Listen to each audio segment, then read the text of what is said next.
नमस्कार दोस्तों, ये video editorial compilation for mains का पार्ट है। आप प्लेलिस्ट में जाके एडिटोरियल की वीडियोस पेपर वाइज और टॉपिक वाइज देख सकते हो। और अगर आप दिसंबर 2019 के बाद की वीडियोस को देखना चाहते हो तो वीडियो के नीचे मौजूद ज्वाइन बटन की सहायता से आप मेंबरशिप को ज्वाइन कर सकते हो। चलिए डिस्कशन स्टार्ट करते हैं। आप जनरल स्टडी पेपर 3 के इस टॉपिक से आर्टिकल को रिलेट कर सकते हो। ये सभी एस्पेक्ट्स हम जानेंगे इस आर्टिकल को डिस्कस करते वक्त। इंट्रोडक्शन में देखो कहा जाता है, कुछ समय पहले सरकार की तरफ से आत्मनिर्भरता कैंपेन लॉन्च किया गया। सरकार की वेरियस जो पॉलिसीज हैं वो देखो अब इनवर्ड ज़्यादा दिख रही हैं। एक्सपोर्ट की तरफ सरकार का फोकस कम है। इसी उद्देश्य के साथ सरकार विभिन्न आइटम्स के इंपोर्ट पर कस्टम ड्यूटी को इंक्रीज करती जा रही है ताकि हमें बाहर से उन आइटम्स को ना इंपोर्ट करना पड़े, हमारे देश में ही उन आइटम्स की मैन्युफैक्चरिंग हो। समझ गए? देखो, अगर आप इंपोर्ट सब्स्टिट्यूशन पे फोकस करोगे, मतलब आप ये इंश्योर करोगे कि दूसरे देशों से आपको इंपोर्ट ना करना पड़े, इसके लिए आप टैरिफ को इंक्रीज करोगे, तो इसका मतलब तो सीधा सीधा ये है ना कि आप इसके लिए भी तैयार हो कि आपका एक्सपोर्ट कम हो। मान लीजिए वियतनाम से या फिर यूएसए से हम कोई चीज़ इंपोर्ट करते हैं, उस पर हमने टैरिफ को इंक्रीज कर दिया। बदले में यूएसए भी तो इंडिया से इंपोर्ट होने वाले आइटम्स पर टैरिफ को इंक्रीज करेगा ना। तो मतलब अगर हमारा इंपोर्ट कम होगा तो इसका रिजल्ट ये निकलेगा कि हमारा एक्सपोर्ट भी कम होगा, क्योंकि अगर हम टैरिफ को इंक्रीज करेंगे तो दूसरे देश भी इंडिया से इंपोर्ट होने वाले माल पर अपना टैरिफ इंक्रीज करेंगे, टैक्स ज़्यादा लगाएंगे और इंडिया का एक्सपोर्ट कम होगा। तो आर्टिकल में 3 मिसकंसेप्शंस की बात की जाती है। शुरुआत में तो डेटा सामने रखा जाता है, कैसे सरकार अपनी पॉलिसीज से एलपीजी रिफॉर्म्स को रिवर्स करने का काम कर रही है। देखो, 1991 में जो एलपीजी रिफॉर्म्स आए थे ना, उससे पहले इंडिया की इकोनॉमी इनवर्ड लुकिंग थी। मतलब हम एक्सपोर्ट को ज़्यादा प्रायोरिटी नहीं देते थे और हम ये भी नहीं चाहते थे कि दूसरे देशों से ज़्यादा इंपोर्ट करें। लेकिन 1991 में जो एलपीजी रिफॉर्म्स आए, हमने हमारी इकोनॉमी को ओपन करना स्टार्ट कर दिया। पहले दूसरे देशों से गुड्स को इंपोर्ट करने पर सरकार जो बहुत ज़्यादा ड्यूटी लगाती थी, उस ड्यूटी को कम करना स्टार्ट कर दिया। यहाँ पे आंकड़ा देखिए, 1991 से लेकर 2014 के बीच जो एवरेज ड्यूटी है वो 125% से लेके 13% तक कम हो गई। मतलब पहले एवरेज 125% हुआ करती थी, 2014 आते आते मतलब 24 सालों में ये 13% तक आ गई। इतनी कम हो गई ड्यूटी फॉरेन कंट्रीज से इंपोर्ट होने वाले माल पर। बट देखो, राइटर ये भी कहते हैं 2014 के बाद से सरकार ने टैरिफ फिर से इंक्रीज करना स्टार्ट कर दिया। यानी एलपीजी रिफॉर्म्स की फिलोसफी के अगेंस्ट जाना सरकार ने स्टार्ट कर दिया। और एलपीजी रिफॉर्म से पहले जो ड्यूटी ज़्यादा हुआ करती थी इंपोर्ट पर, उसी प्रकार से ड्यूटी को इंक्रीज करना स्टार्ट कर दिया। यहाँ पे आंकड़ा देख लीजिए, 5300 में से 3200 आइटम्स पर सरकार टैरिफ को इंक्रीज कर चुकी है। और ये 3200 आइटम्स टोटल जितना हमारा देश इंपोर्ट करता है उसका 70% है। 300 बिलियंस वैल्यूएशन है इन 3200 आइटम्स का, जिन पर टैरिफ को इंक्रीज किया गया है। एवरेज टैरिफ अब 13% से बढ़ के 18% हो चुका है। सबसे ज़्यादा इंक्रीज टैरिफ का हुआ था 2018 में, जब सरकार ने 2500 प्रोडक्ट कैटेगरीज पर टैरिफ को इंक्रीज किया था। कितना? 4% के आसपास। टैरिफ इंक्रीज सबसे ज़्यादा जो देखने को मिला है वो लो स्किल मैन्युफैक्चर्ड इंपोर्ट पर देखने को मिला है। मतलब ऐसे प्रोडक्ट्स जिनको मैन्युफैक्चर करने में ज़्यादा हाई स्किल की आवश्यकता नहीं होती है, जैसे खिलौने बनाना है। खिलौने बनाने में ज़्यादा हाई स्किल की आवश्यकता नहीं होती है। इसके अलावा सेलफोन असेंबली पर भी टैरिफ को सबसे ज़्यादा इंक्रीज किया गया है, 10 से 15%। अब राइटर 3 मिसकंसेप्शंस की बात करते हैं। सरकार ये जो पॉलिसी फॉलो कर रही है, इनवर्ड लुकिंग वाली, एलपीजी रिफॉर्म्स को रिवर्स करने वाली, इस पर देखो सरकार को केयरफुली डिसीजन लेना चाहिए, क्योंकि सरकार 3 मिसकंसेप्शंस के आधार पर पॉलिसी चेंज कर रही है।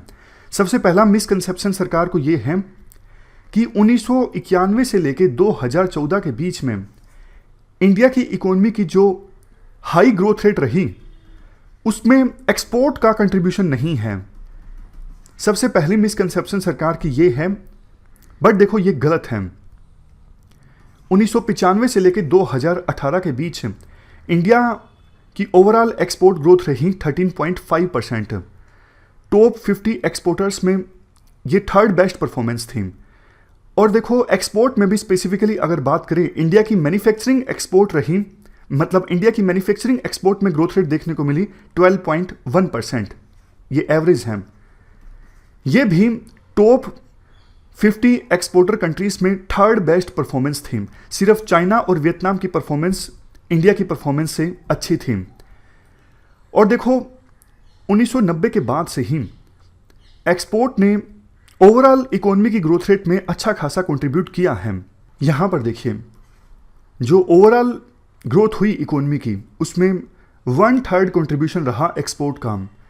एज ए रिजल्ट इंडिया की एक्सपोर्ट जीडीपी रेशियो जो है अभी है 20%। ये देखो 90s के अपेक्षाकृत दोगुनी है, मतलब डबल है। और बावजूद इसके 2008 में एक बहुत बड़ा फाइनेंशियल क्राइसिस आया था। अगर देखो आज के समय में एक्सपोर्ट में स्लोडाउन देखने को मिलता है तो इसका असर इंडिया की इकोनॉमी पर भी देखने को मिलेगा।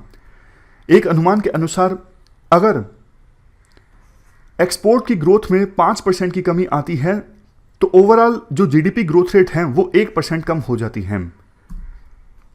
इसके बाद राइटर सेकंड मिसकंसेप्शन की बात करते हैं।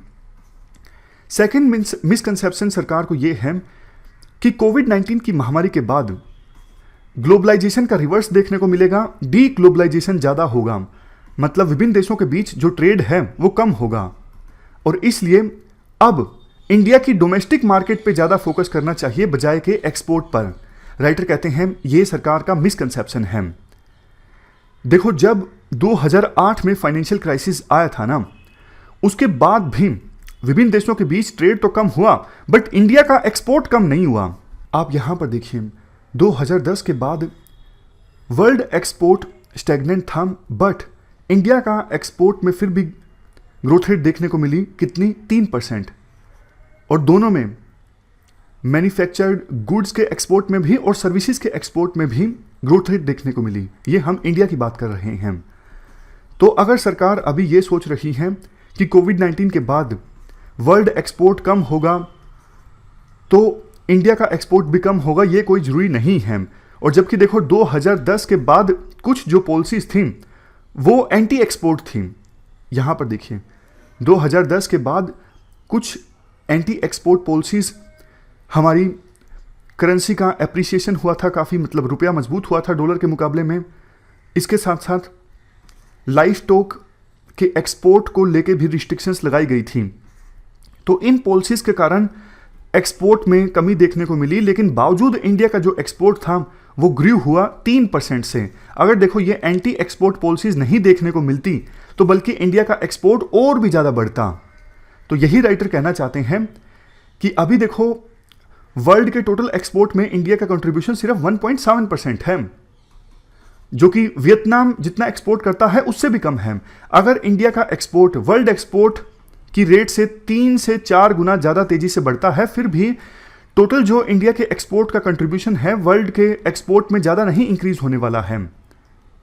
अभी तो इंडिया के पास मौका भी है क्योंकि चाइना से लो स्किल इंपोर्ट कम होने वाला है। इंडिया उस वैक्यूम को फिल कर सकता है, मतलब ऐसे प्रोडक्ट्स जिनमें लो स्किल की आवश्यकता होती है, चाइना से ऐसे प्रोडक्ट्स का एक्सपोर्ट कम होगा क्योंकि चाइना के ऊपर से विश्वास जो है विभिन्न देशों का कम हुआ है। विभिन्न देश चाइना के ऊपर से डिपेंडेंसी कम करना चाहते हैं, तो इंडिया की कंपनीज के पास मौका है। इसके बाद राइटर ये भी बोलते हैं, देखो सर्विसेज के एक्सपोर्ट में भी इंडिया के पास एक बहुत अच्छी अपॉर्चुनिटी है। जैसे TCS, इन्फोसिस, ये कंपनीज क्या करती हैं, यूके, यूएस या फिर दूसरी कंट्रीज की कंपनी से प्रोजेक्ट उठाती हैं, मतलब सर्विसेज को एक्सपोर्ट करती हैं। इंडिया में रहकर काम चलता रहता है और सर्विसेज का एक्सपोर्ट होता रहता है।